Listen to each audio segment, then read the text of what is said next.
avec, dans le courage et la détermination, avancer. J'ai travaillé comme aide comptable parce que j'ai été formé en comptabilité sur l'État. Pas le diplômé comptable, non. Le comptable formé sur l'État. Et très souvent, nous nous mettons à l'œuvre que ceux-là même qui sont nantis des diplômes. Et de 81 jusqu'à, je peux même dire jusqu'à cette date, parce que je continue d'être conseiller fiscal dans des entreprises. Bien que je sois sorti de ces milieux pour créer ma petite entreprise, parce que...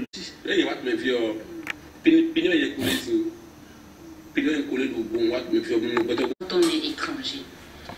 Il faut dire merci aux Ivoiriens, merci aux autorités, merci à Houphouët-Boigny, qui est le père fondateur de ce pays, qui ne fait pas de distinction à la nationalité. Quiconque peut exercer n'importe quelle activité, pourvu que cette personne respecte les règles du terrain. Alors, je ne vois même pas quelque chose qui est compliqué ici, il faut s'asseoir. Ce qui est compliqué, c'est d'éviter d'être un roublard. Dans le sérieux et la détermination, comme je l'ai dit souvent, vous pouvez parvenir. Étant donné que je suis passé par la fiscalité, l'ouverture d'une entreprise ici, c'est très facile. Hein? Il s'agit de passer par, à l'époque, tu passes par les tribunaux, tu as ton registre de commerce, du registre de commerce, tu passes aux impôts pour avoir une déclaration fiscale, hein? Tu as un lieu fixe où tu exerces ton activité, l'administration fiscale fait connaissance des lieux, on te donne un compte contribuable. Et le compte contribuable te suit jusqu'à la ville.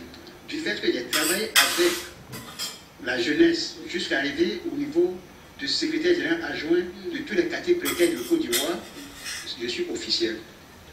Et je vois ce qui se passe, la souffrance des ouvriers, que ce soit de tous les corps de métier. Et c'est là que j'ai créé la mutuelle des artisans des quartiers défavorisés, ceux de là-haut. J'ai mis à tirer pour ça. Réservé à n'importe qui. Pourvu que la personne sache pourquoi il vient et il vient dans quel objectif. Alors, la première des choses, c'est de venir dans l'objectif de bien faire, d'être honnête, hein, et de travailler courageusement. Ici, la paresse, en tout cas, c'est hors de chemin. Parce que tout est relatif, à Abidjan surtout, ça coûte cher. Ça coûte excessivement. Abidjan, nous on a dit la nourriture coule à flot dans tous les coins de rue, c'est la fête, c'est que bon, c'est pas... C'est tranquille quoi, surtout quand on rencontre les jeunes Ivoiriens et qui ne se plaignent pas de l'argent, ils dépensent comme il le faut. On s'est dit Abidjan, en trip, c'est comme quand même l'Europe en miniature. Est-ce que c'est vraiment ça? C'est peut-être ça, et avant de dépenser, il faut bien travailler. Et c'est comment trouver ce travail-là et puis trouver cet argent-là qui n'est pas facile. Aujourd'hui, à l'heure où nous parlons, vous êtes à Cocody. Pour s'installer dans ce quartier. Pour avoir, si je voudrais m'installer ici à Cocody, 2 chambres salon par exemple me coûterait combien? 2 chambres salon à l'immeuble où vous êtes, c'est le moins cher du quartier, c'est 160 000. 60 000. 160 000 francs CFA? Le moins cher du quartier ici, c'est 160 000. Ah là là. Hein?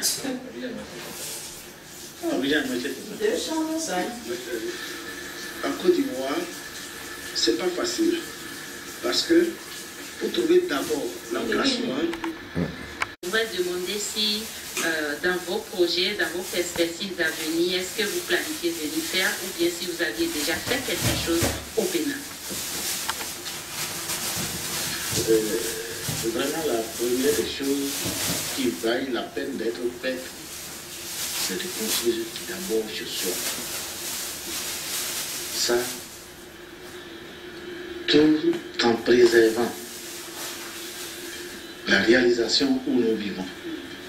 Sinon, réaliser au Bénin, bon, vraiment, sans se féliciter, on a fait ce qu'on peut.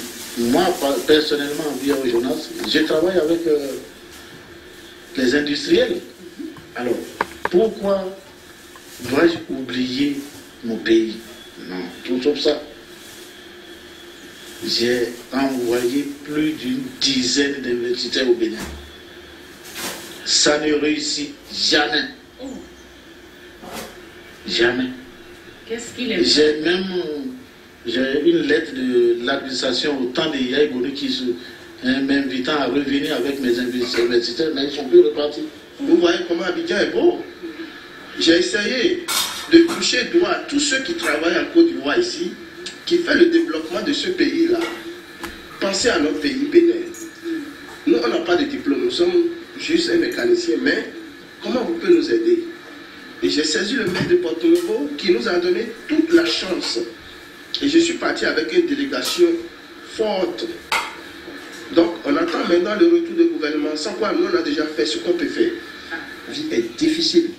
Donc, il n'a qu'à rester au Bénin pour penser comment s'organiser, travailler dans l'entente, aimer leur travail, c'est mieux. Mais si tout le monde quitte au Bénin, qui va construire le pays? Qui ne risque rien n'a jamais rien. Il faut toujours risquer. Et le Béninois n'a pas de façon. Le Béninois est toujours déterminé à affronter les épreuves. Je fais coucou à tous mes parents de Sakété, de Porto Novo, d'Avlancourt, que c'est moi, des voix héros attaché de Roger, leur fils, sur la terre ivoirienne. Merci à vous.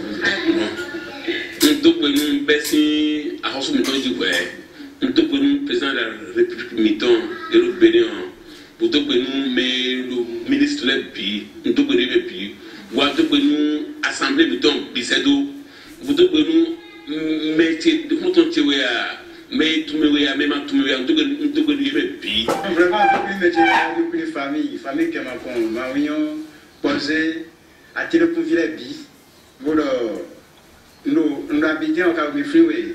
Tant à dire nous raison des habitants à Oloa périodité au nom de l'université, bon aussi on est bon pont des des et pour les boni menacé voilà quand nous tournons voir le milo pays et si un gros à un moment où on a compté mitelo on a compté ni on ne va pas milieu ni on a sommet pour bien organiser l'idée organisation structurée officiellement boni mais notre plan sur un bon plan sur mais là oui il m'a deux fait des vidéos et que où il m'a dit pour Béjibo do mira so ba mi dimi m'a dit pour Béjibo wa so et mais ouais quand on a tout donc tu vois mettons ouais mais tu es sur le projet mi ko filmer et mais là oui bon mais na so tout dans cas une famille aussi. Chaque diaspora a des spécificités qu'il faut identifier pour pouvoir créer un lien productif entre elle et son pays d'origine. La grande difficulté que rencontrent les professionnels africains installés à l'étranger vient d'abord de l'absence de structure de contact qui leur permettrait d'entretenir un dialogue avec les autorités de leur pays d'origine.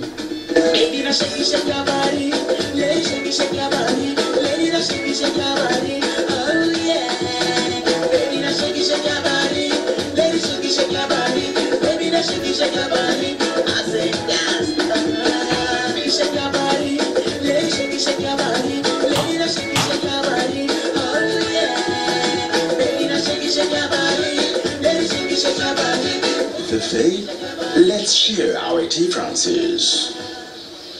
Chers amis téléspectateurs, c'est sur cette note que s'achève notre émission d'aujourd'hui. Merci d'être restés à ma compagnie. J'espère que vous avez passé une agréable matinée dominicale. Merci au ministère des Affaires étrangères du Bénin. Merci à tous nos sponsors. Merci à la diaspora béninoise résidant en Côte d'Ivoire. Je vous invite très prochainement pour un nouvel épisode de Diaspora.